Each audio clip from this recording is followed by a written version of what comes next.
Okay, so here's another problem. A 10-foot ladder again. Here's the 10-foot ladder.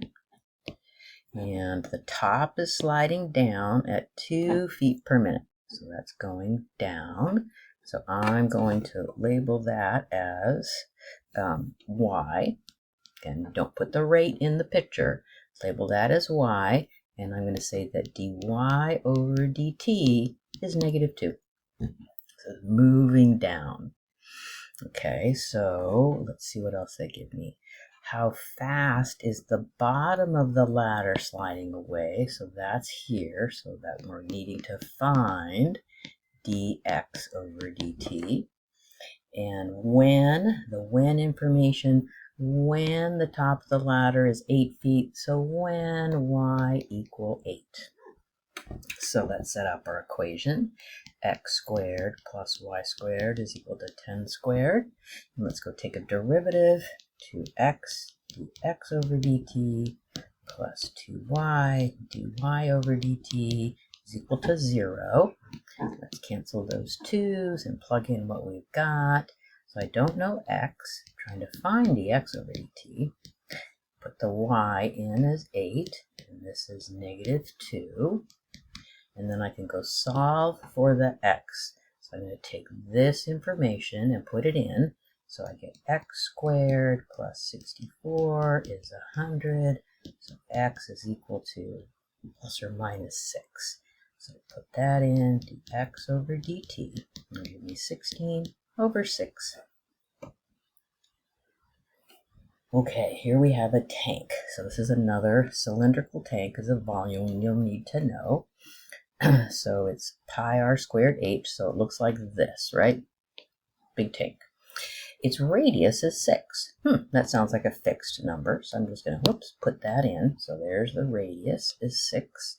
And so I can actually put it in the formula too, right? Pi 6 squared h. Wow, look at that. So I have pi 36h. So they tell me the height of the water is rising at 2 feet per second, so dh over dt is 2. And they want me to find how fast the volume is increasing. Find dv over dt. Well, we don't need any information about the wind because look how easy this is going to be to take the derivative. If I take the derivative with respect to t on both sides, I carry the number 36 pi along and then multiply by dh over dt. Will you look at that? So 36 pi times 2. That's it. That was a pretty simple one. Okay, here we have a particle moving on that curve. When it reaches this point, and I'm kind of giving you a hint, this is the when information. So when, that point, the x coordinate is increasing. Oh, so that means the dx over dt is 3. And then we want to find how fast the y coordinate is changing. So that's find the dy over dt. And so then the when, I'll just write it neatly down here, when I've got this point happening. So what's the equation? Oh yeah, they gave it to me right there. So y is equal to e to the 2x plus 1. So now let's go take the derivative, dy over dt. And you know the derivative of e to the stuff is e to the stuff times the derivative of stuff, which would be 2 times dx over dt. So I'm trying to find this. So I get to go plug in x equals 0. There's no place to plug in the y, so I just plug in x equals 0. So that gives me e to the 1 times 2 times 3. So altogether 6e. Okay, here I have a spherical balloon, and this is asking about the surface area.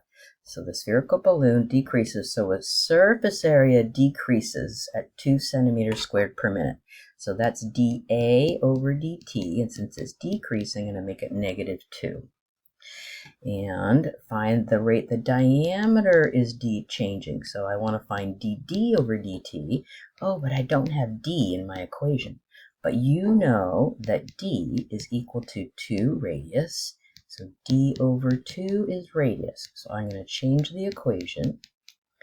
So this is d over 2 squared. So let's simplify it. So that's 4 pi d squared over 4. So my area equation just gives me pi d squared. Okay, boy, let's see, I've got my given rate, my find rate, my equation, and what will be my when information? When the diameter is 6. So when d equals 6, save that. So now let's go take the derivative. So I get dA over dt is equal to 2 pi d dt over dt, and plug all the information in. So I have a negative 2 equal to 2 pi 6 dd over dt. And so then finally dividing through, make some room, dividing through, I would end up getting negative 2 over 2 pi times 6. I want to cancel in my head so I don't make a mistake. So that I get a negative 1 over 6 pi.